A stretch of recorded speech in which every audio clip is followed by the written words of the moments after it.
내 말이 없으면 수년 동안 비도 이슬도 있지 아니하리라 하니라. 아멘. 예, 절대주권 하나님께서 말씀을 주셨어요. 하나님의 말이 없으면 수년 동안 비도 이슬도 있지 아니하리라. 네, 지금 이제 우리나라에 많은 재앙이 있고 또 여기 엘리야 시대에는 가뭄인데 우리는 또 장마로 인하여서 고통을 겪고 있어요. 근데 이 또한 절대주권 하나님 손에 있는 거니까 하나님이 말씀이 있었으니 하나님 계획 속에 이루어지는 일이다라고 생각을 한다면 우리가 정말 기도하면서 인도를 많이 받아야 되겠다. 그 하나님 인정하는 거잖아요. 우리 인생에 왜 이렇게 어려움과 고통이 반복될까요? 이제 이런 부분들이잖아요. 그래서 이런 부분을 하나님 앞에서 질문하는 게 맞는 것 같아요. 왜 이런 게 그렇다면 자녀를 양육할 때도 역시 마찬가지겠죠. 이런저런 문제가 있을 때 왜 이런 문제가 왔을까? 우리가 하나님 앞에서 질문하고 그것이 곧 기도죠. 그리고 기도 속에서 주시는 답을 찾고 그러면 우리가 성령 인도를 받게 되죠. 그럴 때에 또 어떤 역사가 일어나겠죠? 기도할 때 성령도 역사하시지만 흑암도 결박되게 되어 있죠. 그러면 그 축복 속에 우리는 또 응답받는 성령께 역사하시니까 흑암이 결박되고 하나님 나라가 임하는 귀중한 응답들이 주어질 좀 있습니다. 이것이 하나님 자녀가 누리는 축복입니다. 절대 미션 하면은 어렵죠. 절대도 어렵고 미션도 어려워요. 근데 하나씩 풀어서 보시면 미션이 뭐죠? 미션 선교잖아요. 전도서 선교잖아요. 사명이기도 한데 선교예요. 그러면 절대라는 단어는 뭐예요? 절대 바뀌지 않는 거잖아요. 우리는 이랬다 저랬다 왔다 갔다 하는데 절대 안 바뀌는 거 있어요. 그거는 하나님의 뜻이에요. 그래서 하나님의 뜻인 선교 앞에 우리 인생을 드리는 게 절대 미션이에요. 그래서 예수님께서 마태복음 28장 16절에서 20절에도 너희는 가서 또 마가복음 16장에도 만민에게 그리고 사도행전 1장 8절에는 땅 끝까지 다 뭐죠? 선교잖아요. 그래서 쉬워요. 그렇게 생각하면 쉽습니다. 그래서 말이 절대 언약, 절대 뭐죠? 여정, 절대 뭐 있죠? 계획 다 그 안에 담겨 있어요. 그래서 우리가 그 길을 지금 가고 있습니다. 우리가 오늘 말씀을 보면은 엘리야 시대 말씀이에요. 엘리야 시대. 엘리야 시대에 우리가 이제 똑같아요. 이 시대도. 근데 이제 우리가 엘리야 시대를 통해서 하나님은 우리에게 무엇을 말씀하시기 원하시는가 이런 것을 또 살펴볼 거예요. 시작은 좀 늦게 했지만 말씀은 다 할 겁니다. 이제 국가 재앙 시대가 됐는데 오늘 성경 보니까 하나님께서 비가 이슬도 전혀 안 주겠다고 했어요. 이게 언제까지예요? 3년 6개월 동안이에요. 엄청난 가뭄인 거죠. 하나님은 전도자를 위하여서 이 시대에 그 전도자를 돕는 중직자 이런 사람들을 이렇게 세우시기 원하고 또 이런 자들을 축복하시기 원하셔요. 그래서 이제 이스라엘을 살리는 그 엘리사 시대에 하나님께서는 살리는 말씀을 주셨습니다. 그래서 우리는 이 엘리야 시대도 무엇 때문에 이런 문제가 왔냐면 우상 시대이기 때문에 온 거예요. 하나님을 멀리했어요. 그러니까 자동적으로 하나님과 상관없는 흑암이 덮인 거죠. 그러니까 우상 숭배할 수밖에 없어요.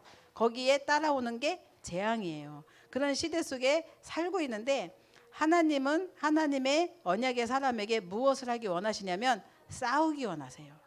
싸우기 원하세요. 그냥 이 안에서 왔다 갔다 이랬다 저랬다 하기 원하시는 게 아니라 싸우기 원하세요. 그래서 내가 혼미하거나 힘이 없거나 연약하거나 뭔가 기도가 안 되거나 아니면 예배가 싫거나 이럴 땐요 사단이 역사하는 시간표예요. 그러면 그때 내가 할 수 있는 일은 뭐죠? 싸워야 돼요. 그게 무슨 싸움이죠? 혈과 육에 대한 싸움이 아닌 거죠. 영적 싸움이라고 합니다. 그래서 육신적인 싸움은 주로 무엇과 관계 있냐면 의식주와 관계 있어요. 먹고 입고 자고 막 이런 거죠. 한번 여러분이 근본적으로 생각해 보세요. 그게 돈을 많이 벌까? 막 이런 것들 있잖아요. 어떻게 하면 성공할까? 어떻게 하면 나에게 이익이 올까? 전부 문제는 다 각각 제각각일지 몰라도 근본은 의식주예요. 그죠? 근데 세상 사람들은 이것 때문에 서로 죽이기도 하고요. 누르기도 해요. 그리고 속이고 밟고 그리고 폭행도 하고요.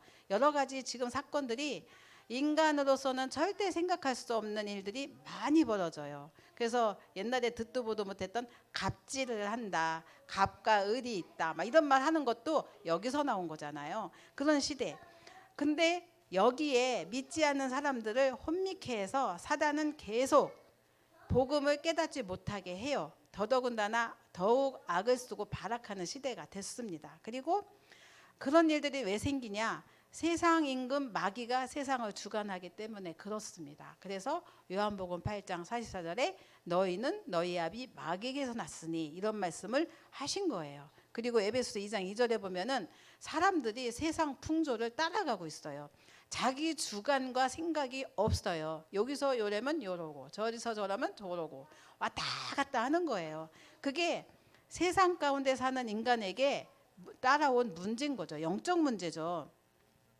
그래서 하나님께서는 우리에게 육신 싸움을 하지 마라. 이런 시대에 진짜 필요한 거는 영적 싸움이다 라고 하십니다. 그래서 복음 안에 있는 다른 세계가 있음을 우리에게 먼저 알게 해주시고요. 언약 안에 있는 다른 힘을 누리는 방법을 주셨는데 그게 기도예요. 그죠?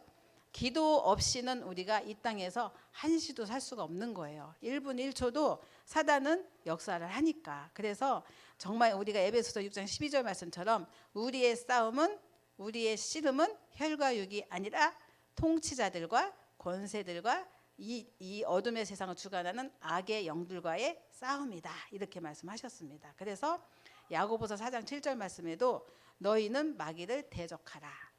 그리하면 피하리라. 대적 안 하니까 와서 나를 끌어안는 거예요. 여러분 마귀하고 끌어안고 살고 싶으세요? 그런 거죠. 그래서 싸움의 내용은 우상을 무너뜨리는 건데 하나님은 우리가 태영아 사역, 유아 유치부 사역, 청소년, 청년, 대학, 어른들 사역하는 이유가 뭐냐? 그거는 우상과 싸울 사람을 세우는 거예요. 그래서 우리 아이들에게 우상과 같이 놀고 지내고 뭐 친하게 지내라고 하는 게 아니라 싸울 수 있는 힘을 우리 아이들에게 세워주는 게 태영아 사역입니다.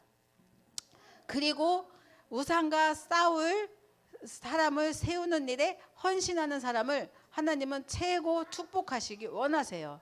나는 축복을 받고 싶다. 여러분 뭐 하면 되겠죠? 우리 후대를 우상과 싸울 사람으로 세우는 거예요. 그러면 여러분에게 축복은 자동으로 와요. 이게 전도고 선교입니다. 멀리 있지 않아요.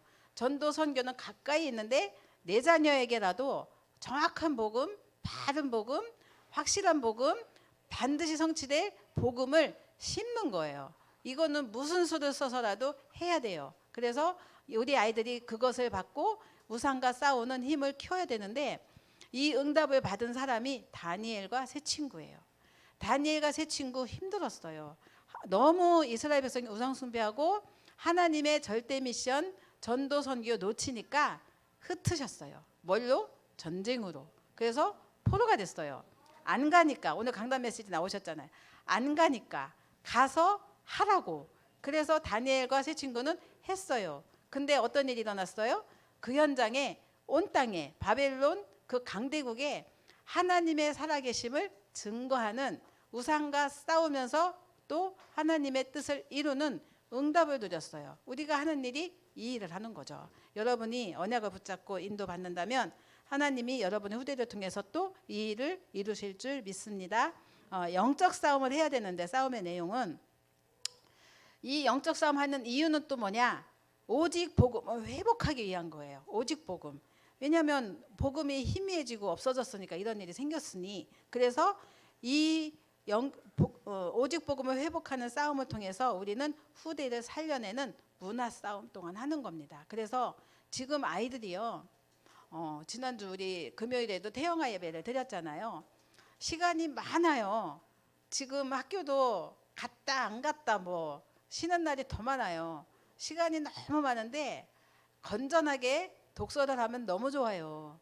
건전하게 놀면 너무 좋은데 컴퓨터와 핸드폰에 빠질 수밖에 없는 게 그게 시간 제일 잘 가니까. 그리고 재밌으니까. 그리고 새로운 정보를 마구마구 제공해 주죠. 하니까. 근데 그냥 그것도 건전하게 게임만 하면 괜찮은데 조금 더 재밌고 자기에게 자극적인 것을 제공하는 건 돈을 내야 돼요. 이러다 보니까 부모 주민등록증을 도용하든지 핸드폰을 가지고 깡을 하든지 해서라도 들어가는데 게임비 장난 아니거든요.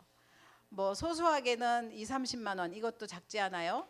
그런데 2, 300 거기다 1200 계속 이런 일이 터져요. 그래서 부모들이 지금 하소연을 하고 상담소를 찾는 사례가 엄청 많다고 합니다. 이런 시대 속에 우리 아이들을 어떻게 우리는 양육을 해야 되나 굉장히 고민이 되고 갈등되는 시대를 살고 있어요.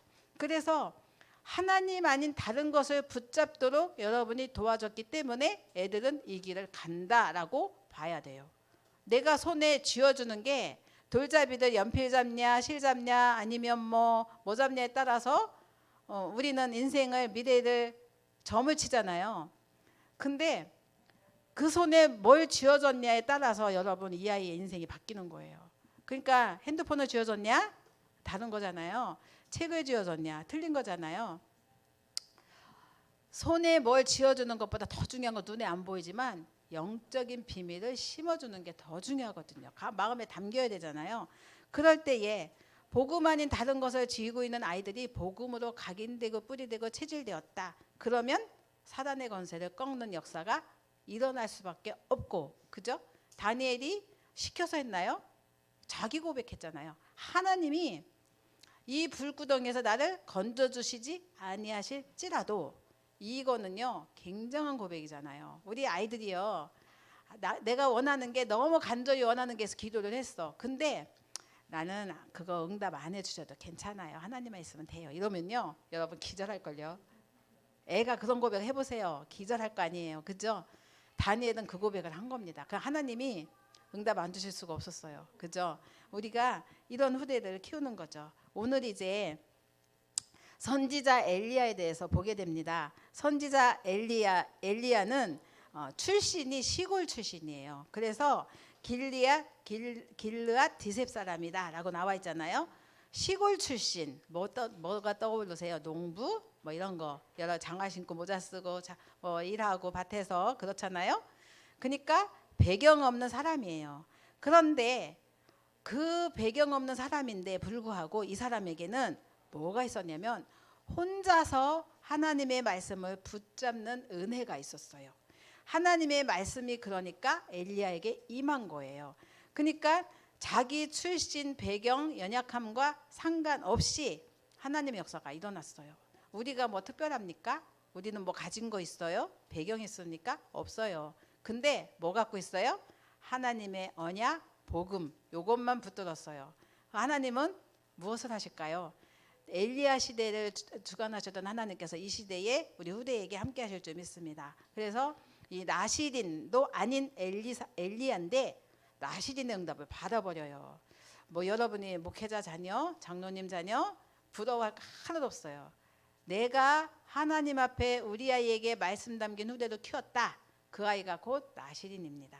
최고 응답과 축복 속에 들어가는 하나님의 축복된 렘넌트로 세워지겠죠. 그래서 이 엘리야는 그 신약의 세례 요한의 예표로 나온 사람인데 구약을 대표한 최고의 선지자 중에 한 사람이에요. 그래서 얼마나 사람들이 엘리야를 존경을 했냐. 마태복음 16장에 보면은 예수님이 사람들이 나를 누구라 하느냐 이럴 때 엘리야 이름이 딱 등장해요. 그죠? 그만큼 사람들의 마음에는요 엘리야가 굉장한 인물인 거죠. 또 마태복음 17장에 변화산에 갔는데 거기서 예수님과 모세와 엘리야를 봤어요. 이만큼 모세와 엘리야를 견줄 만큼 예수님과 그만큼의 아주 대표적인 인물인 거죠. 그런 엘리야예요. 이런 엘리야를 하나님 이 시대에 쓰셨는데 그때 당시에 이제 그 아하방이 있어요. 아하방은 엘리야 시대 아하방은요 최고 우상 숭배자예요. 엘리야가 그래서 이 우상 숭배를 너무나 기피하는 이 아하방과의 대결인데 혈과 육의 대항이 아닌 거죠. 그래서 영적 싸움을 하게 돼요. 여기서. 그런데 정확한 언약을 붙든 엘리야, 그리고 모든 언약 성취를 시키신 하나님의 말씀을 붙든 엘리야, 이 엘리야에게는 하나님께서 지속적인 역사를 주실 수밖에 없었는데, 엘리야가 왜 아하방이 최고 악한 왕이었냐면 하나님을 버리고요 바알 우상을 섬겼어요. 근데 바알 우상 섬기는 선지자가 아하방에게는 몇 명이나 있었냐면 400명이 있었어요. 우리 오바댜는 몇 명을 숨겼어요? 50명 50명씩 해서 100명 숨겼어요. 이때 이 하나님의 선지자들 다 죽이는 시대인데 오바댜는 이 일을 했어요. 근데 또 부인은 이세벨이라고 하는데, 이 이세벨은 또 자기가 섬기는 아세라 신이 있어요. 이 신의 그 선지자가 몇 명이에요? 450명.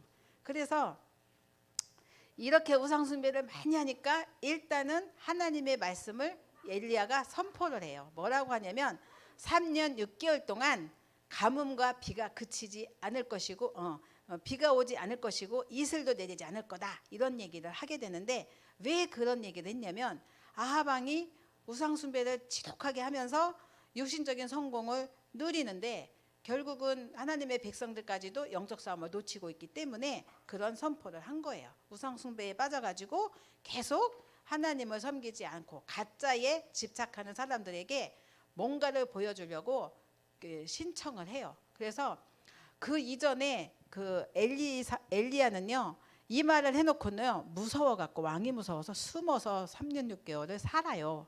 3년, 그러니까 그 동안에는 굉장히 이스라엘에게 어려움이 많이 왔겠죠. 그러다가 어느 날 왕이 야 이래서는 안 되겠다, 우리가 어디 물이 있나 찾아다녀보자 하고 오바댜랑 같이 물 찾으러 다니다가 엘리야를 만난 게 3년 6개월 지난 뒤에요. 근데 거기서 딱 영적 싸움을 신청을 해요.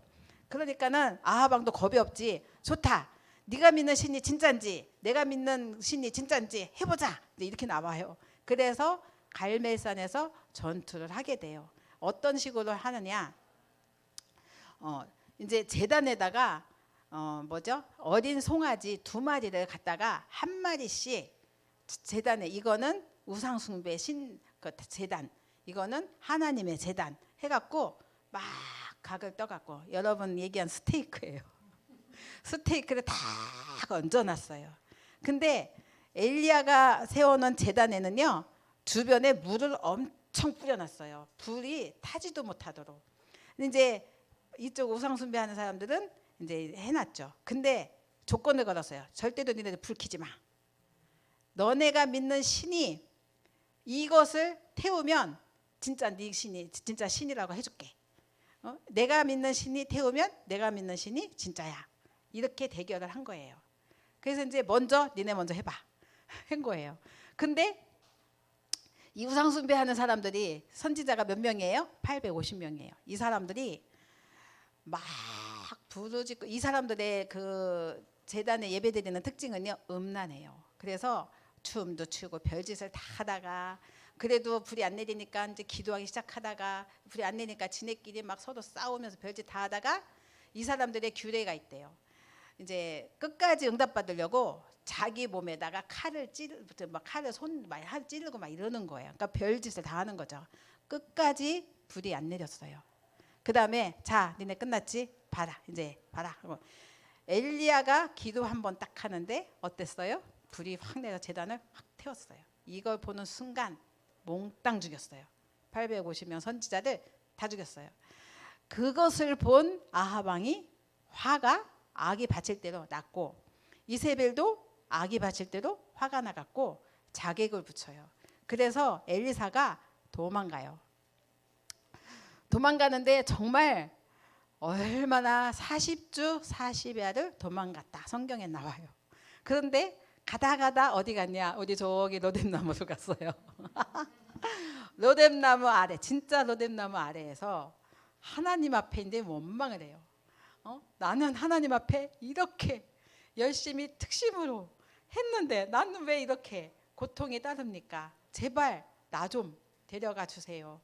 이제 엄청나게 하나님을 했는데 불구하고 다른 고통이 있으니까 그래 해주세요. 막 이러면서 막 하니까 하나님께서 처음부터 막 야단치지 않아요. 그리고 막 이렇게 뭐라 체근하지도 않고 계속 이제 물과 떡을 공급해주면서 힘을 먼저 주세요. 그래서 우리 아이들이 열심히 신앙생활 하거나 나름대로 반듯하게 하려고 하는데 불구하고 어려움을 겪거나 힘이 들 땐요, 여러분 야단 먼저 치면 안 돼요. 여러분의 기준이 있잖아요. 네가 말이야, 렘넌트인데 이런 건 참아야지. 이런 있잖아요. 아마 만약에 엘리야한테 그랬으면 엘리야 완전히 나 잡아가시오 막 이러면서 아마 들어 누웠을 거예요. 그죠? 근데 하나님이 먼저 힘을 주시고 또 막 이렇게 배려해 주시고 했잖아요. 그 힘을 주시잖아요. 그러면서 기도할 수 있는 마음의 여지를 주시고 하나님의 은혜를 사모하도록 마음 영적 상태를 만들어 주셔요. 그래서 여러분이 자녀들의 말을 잘 들어주고 그 지지도 해주고 또 때로는 칭찬도 해주고 하지만 또 이제 그러면서 생각을 왜 이런 문제가 왔을까 스스로 답을 찾도록 자꾸 생각 그릇을 키워주고 스스로가 답을 찾아낼 수 있도록 이게 언약 안에서 이런 일이 이루어지면요 바른 길로 가요. 근데 이게 또 성공한 사람들도 이 일을 해요. 근데 이거는 그들의 육신적인 수준에서 하는데 그거하고는 길이 틀려요. 언약과 복음 안에서 여러분이 기도하면서 도와주면 결국은 하나님이 언약 따라 인도받도록 도와줍니다. 그래서 엘리야도 마찬가지였어요. 그래서 이제 하나님 호렙산으로 인도하시죠. 거기서 우리 강단 말씀처럼 절대 미션을 주셔요. 너는 나 혼자만 남았다. 나만 바알에게 무릎을 꿇지 않았다. 라고 하는데 오바댜가 있었잖아요. 오바댜 잊어버린 거야 얘가. 엘리야가 잊어버린 거예요. 그죠? 100명이나 있었는데 저 혼자라고 하잖아요. 하나님 뭐라고 하시냐면 7,000명이나 남겨놨다. 이러셔요. 그리고 아직은 사명이 있는 거예요. 그러면서 넌 아직 죽을 때가 안 됐어. 사명이 있어. 근데 그 사명 중에 하나가 또 후계자를 세우는 거예요. 그래서 엘리사를 또 세우잖아요. 그리고 왕도 갈아치우는 거예요. 왕도 바꾸고 그런 일을 하나님이 엘리야를 통해서 하셔요. 이 엘리야 시대에 하나님께서는 이렇게 엄청난 일들을 많이 하셨는데 우상과의 전쟁 속에서 있는 이 엘리야가 놓친 게 뭐냐면 우상과의 싸움은 내가 싸우는 게 아니라 하나님께 속한 전쟁이에요. 누가 싸우시죠? 하나님이 싸우셔요. 근데 지가 싸웠다고 하는 거죠. 그러니까 여기서 이제 자기가 고통스럽고 힘들고 어려운 거예요. 그래서 하나님이 이렇게 사명과 이런 걸 주니까 이걸 통해서 앞으로 일어날 운동이 뭐냐면 도단성 운동이에요. 거기서 그 오바댜가 키웠던 100명이 나중에 7,000명으로 변화되는 역사와 도단성을 통해서는 아람 나라까지도 살리는 응답을 하나님 주시거든요. 굉장한 응답을 주셨죠. 어쨌든 지금은 엘리야 시대인데 엘리야가요 이런 3년 6개월 동안 가뭄이 있었잖아요. 근데 굶어 죽지 않게 하셨어요. 또 엘리야를 만난 사람에게 복을 주셨는데 엘리야를 만난 사람은 먹을 게 있었을까요? 없었어요. 근데 사르밧 가부라고 사르밧이라는 그 지역에 과부가 있는데 아들과 같이 살아요. 이 아들이 엘리야는 너무 기진해서 먹을 게 없는데 이 과부한테 뭐라고 하냐면 나한테 먹을 걸 갖고 오라고 아주 명령을 해요. 그러니까는 죽을 상을 하고 나는 지금 집에 밀가루가 한 주먹이 있는데 이걸 갖고 먹고는 우리 아들과 죽으려고 한다니까 그거 내가 먹을 거 먼저 해갖고 와 이래요. 주의 종이 그 성도에게. 그러니까 이게 무슨 소리야 그렇잖아요. 근데 시키는 대로 했어요. 그 이후로 이 과부의 집에는요 통에 밀가루가 떨어진 적이 없고 기름이 떨어진 적이 없어요. 그걸 빛의 경제라고 합니다. 하나님 앞에 너희는 먼저 그의 나라와 의를 구하라. 그리하면 이 모든 것을 너희에게 더하시리라.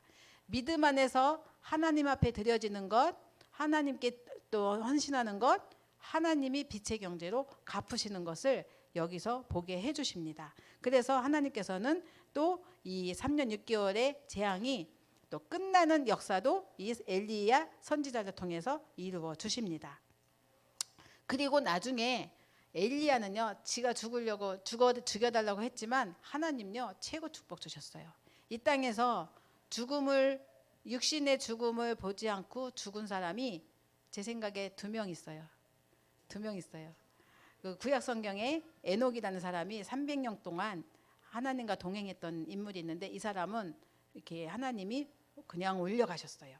근데 이 엘리야도요, 불말과 불병거가 태워가지고 올려갔어요. 거기를 엘리사가 끝까지 쫓아가갖고 자기가 원하는 걸 받아내요. 그게 이제 갑절의 영감이었던 거죠. 그런 응답과 축복을 받았습니다. 우리가 하나님은 언약 잡은 사람을 반드시 축복하셔요. 이거는 하나님의 법칙이에요. 그래서 반드시 그리고 언약을 이루셔요. 당연성이죠.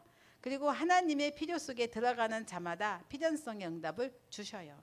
그리고 아무도 막을 수 없는 절대적인 증거도 주신다고 약속하셨습니다. 그래서 우리는 내가 어느 자리에 있을 거냐, 우리가 이렇게 누가 뭐 시키면은 뒤에 막 숨고 이러잖아요. 하나님의 시선이 있는 곳에 내가 있을 때, 그때에 하나님께서는 최고의 응답과 축복을 주시는데, 이것을 가지고 하나님이 주신 것을, 하나님의 시선에 있는 렘넌트를 세워서 우리 오늘 메시지 주신 것처럼 237 나라, 또 몇 종족이에요? 2천여 부족 국가와 5천 종족? 4천이에요? 예, 이 종족들에게 가는 거예요. 그게 빈 곳이에요. 빈 곳을 살리기 원하십니다. 그래서 일단 오늘 결론으로는 세상에 성공자가 너무 많아요. 돈 많은 사람도 많아요. 그런데 우리는 항상 가짜라고 생각하셔야 돼요. 저거는 가짜야. 진짜 성공이 아니야. 실패할 성공이야. 반드시 무너지잖아요. 그리고 잘 나가도 불신자 6가지 상태 속에 있어요. 그래서 포장하고 감추고 살 뿐이지 어마어마한 문제 속에 살고 있거든요. 아무리 똑똑하고 돈이 많아도 죽으면 필경은 지옥 가는 인생이잖아요. 그래서 멸망의 길을 가고 있는 아합 왕과 이세벨, 결국은 그 길을 갔잖아요. 우리는 이런 현장을 살려야 돼요. 그래서 하나님이 주신 게 절대 미션인 거죠. 절대 미션 앞에 우리가 아멘하고 따라갈 때 하나님은 말씀을 주십니다. 그리고 또 우리가 무엇을 가지고 가죠? 없어요, 무기가. 말씀 붙들고 기도하면 하나님은 길을 여셔요. 그래서 우리의 무기는 기도예요. 아까도 말씀드렸죠. 영적 싸움을 하는 거죠. 그리고 하나님 나라를 이루는 것은 전도, 운동밖에 없어요. 그래서 말씀과 기도와 전도 3가지를 아는 렘넌트, 엘리사가 이 시대를 살린 것처럼 하나님께서 주시는 최고의 응답과 우상과 저주, 재앙을 막는, 그리고 마귀 나라를 무너뜨리는, 그러한 우상을 무너뜨리는 렘넌트를 키우고 하나님 나라를 이루는 그러한 후대 사역 속에 여러분이 정말 들어가시고 우리 후대가 또 자녀가 이 축복을 누리는 최고 응답의 사람으로 세워지기 바랍니다. 기도하겠습니다. 살아계신 하나님 감사합니다. 우리에게 절대 미션을 주시고 빈 곳 237 나라와 2,400여 부족과 5천여 종족을 살릴 구석구석에 복음 가지고 세계 복음화할 우리 렘넌트들을 키우는 사명 주셔서 감사를 드립니다. 예수 그리스도 부활의 메시지를 붙들고 모든 민족과 또 모든 족속과 만민을 향하여 땅끝까지 이 복음을 가지고 가는 우리 렘넌트들이 일어나게 하여 주옵소서. 하나님이 가장 기뻐하시는 우상을 꺾고 저주 재앙을 막는 렘넌트, 하나님의 시선 속에 있는 후대를 키우는 태영아 부모들을 축복하시고 하나님이 주시는 빛의 경제를 가지고 마음껏 세계의 복음 앞에 쓰임받는 최고의 응답받는 가정으로 세워주시옵소서. 오늘도 함께하신 주님께 감사드리고 예수님의 이름으로 기도드렸습니다. 아멘.